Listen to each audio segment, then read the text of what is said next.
Last night, Venezuelan dictator Nicolás Maduro was stolen from his home, forced aboard a U.S. Navy ship, and sailed to New York City. Now, we all knew that if push came to shove, that the Venezuelan military wouldn't stand much of a chance against the United States.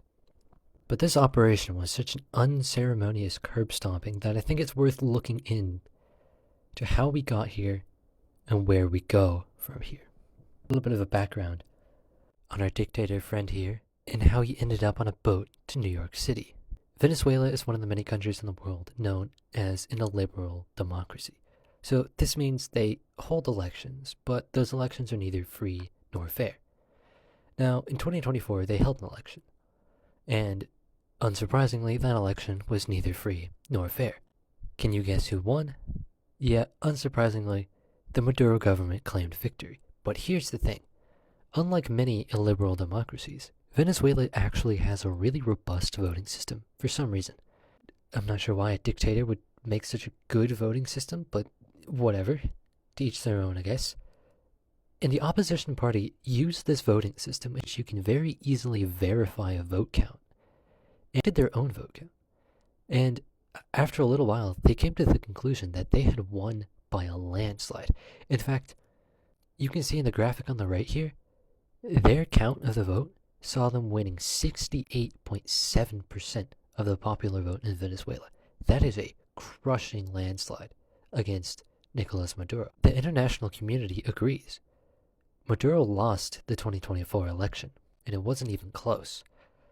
But dictators will dictate, and Maduro decided to just ignore the results and continue ruling anyways. So leading up to 2025, where does America come into this? Well, shown here on the right is American Secretary of State Marco Rubio. Rubio, for a long time, has wanted to deal with Venezuela. Now, Rubio is also a bit of a war hawk Republican, so the whole toppling foreign dictators thing is kind of right up his alley. And so he managed to convince the president to start cracking down on drug trafficking in Venezuela. So American airstrikes began deleting these drug trafficking boats out of the ocean. Now, these boats are basically souped up speedboats, so they never really stood much of a chance when confronted with Hellfire missiles, so it was kind of a bloodbath. To make matters worse, the U.S. Navy began a partial blockade of Venezuela, intercepting many ships that they did not want sailing through, including this oil tanker here. In fact, U.S. Marines boarded and seized multiple oil tankers during this time period. So it really was a bad day to be a drug trafficker or a sanctioned oil vessel in Venezuela. Even after all that escalation, things seemed to be relatively calm for a little while. Until last night, when a team of U.S. helicopters backed by minor military assets like F-35s and F-22s penetrated deep into Venezuelan airspace and plucked Nicolás Maduro straight from his home. Now again, we knew this would never be a fair fight. But my God, was this the most humiliating, utter catastrophe a country could possibly suffer. They didn't even kill a single American in their operation. Now Maduro is held captive in New York. Now, unless Maduro plans to rule remotely, this does beg some awkward questions for the future of Venezuela, as well as for the motives behind this operation. There's a couple main paths that America could take now that they've removed the president of Venezuela. Now, of these two options, one is good and one is bad. Now, because I'm feeling optimistic, I'll start with the good one.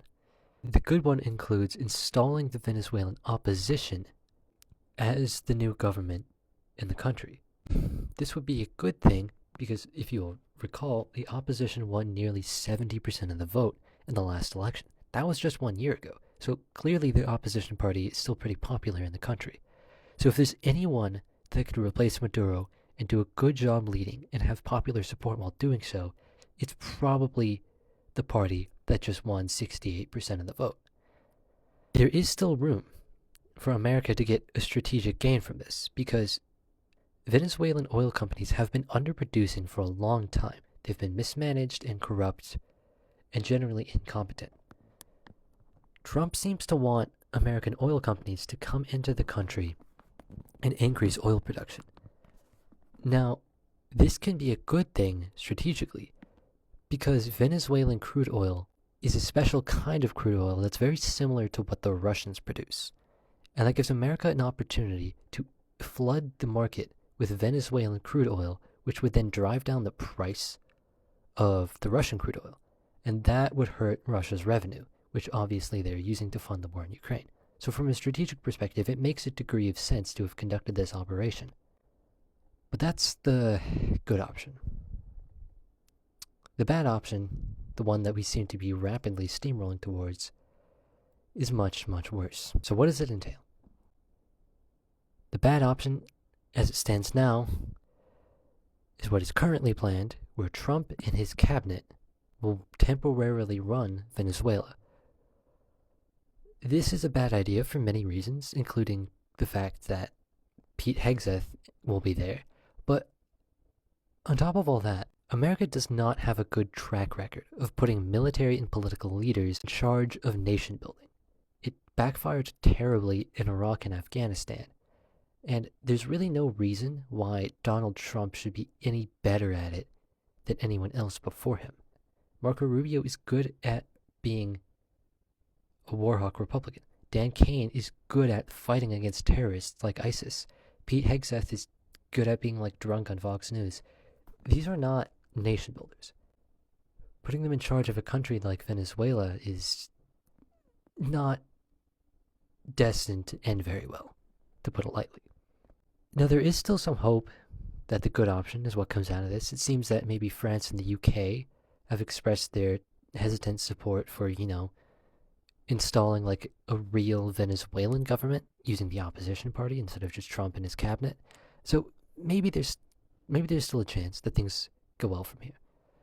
But as it stands currently, it seems most likely that Trump will take the bad option, and this could get pretty messy pretty quick.